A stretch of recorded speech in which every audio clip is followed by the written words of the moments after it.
From the beginning, Samsung and Apple have been combating each other with their tablets, and recently, Google has joined the fight to do third-party with its very first Pixel tablet. But that's not going to be easy for Google because they have to go toe-to-toe with Apple's latest iPad 10th generation, which has a faster processor and a bigger screen.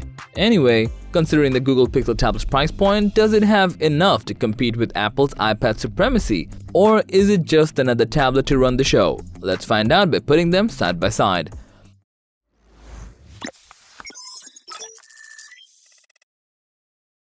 Apple always confuses their users by providing outstanding performance somewhere between every single iPad model. So picking the best iPad has become a strangely entangled process. Even their latest 10th generation iPad will make you even more confused as it comes in a complete redesign with USB-C and a faster chipset compared to the previous generation. It now has a bigger screen, and instead of having a single speaker, it provides speakers on both sides so you get a better listening experience while consuming media. Another thing to notice, this is the first iPad to have a camera on the horizontal edge, which makes FaceTime and Zoom calls even better. And yes, there is no home button anymore. Apple moved the Touch ID to a power button that can be found on the top of the iPad. On the other hand, as a newcomer in the tablet market, the Google Pixel tablet blends seamlessly into any place due to its outstanding design. It has premium nano-ceramic finishes as well as smooth rounded corners that unmistakably make it perfect for everyday work. Both tablets have great color accuracy and details that are perfect for immersing yourself in your favorite shows or video games. Anyway, if you look at them from the front side, they are hardly differentiable. In terms of display, the iPad 10 is equipped with a 10.9-inch screen, whereas the Google Pixel is expected to come with a 10.95-inch display. Even the bezels on both tablets are almost similar to each other. Let's talk about the camera. The big change this iPad comes with is the weirdly placed front camera now can be found on the landscape edge. Yep, no more weird faces. This is actually a piece of great news for iPad users.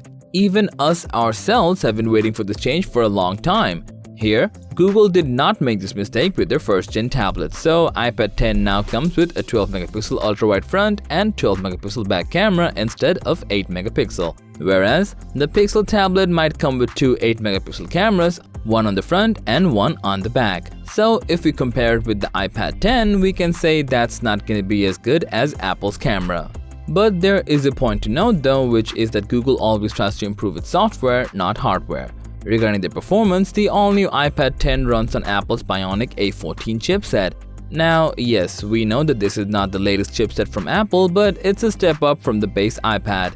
Anyway, you're not gonna get any crazy performance boost compared to the previous model. On the other side, we know Google teased us about their upcoming tablet, which is not only a tablet but also works like a Nest Hub. So, by using this tablet, you can control your smart home devices effortlessly. You can also pair it with a new charging speaker dock to keep a tablet at your service 24/7. They even mentioned it will be powered by the Tensor G2 chipset, which has advanced image processing and machine learning to work seamlessly on the Pixel tablet. So, you'll get Wi-Fi 6 on both devices. Here's one thing you should keep in mind, which is that the latest iPad is compatible with only first-gen Apple Pencils, and there isn't any wireless charging system for it. It's almost funny and sad how you have to use a dongle to juice up your Apple Pencil. So, as for the price, the iPad 10 is available at $450, which is a lot more than the previous model. Whereas, the Google Pixel tablet is expected to come between $400 to $450, which is also expensive for these types of features. In short, iPad 10 is weirdly amazing. It fixes the camera position, comes with a slightly bigger display, and provides better performance. But you're gonna be stuck with the first-gen Apple Pencil, which does not support wireless charging. On the other hand, the Google Pixel tablet will give you a smartphone-like experience, but will also work as a Nest Hub to control your smart home devices. So, what do you think? Which one is weirder? Please let us know in the comment section down below. Thanks for watching this video. Like, comment, and share with your friends if you found this video to be helpful. Subscribe to our channel if you want more videos like this on your feed.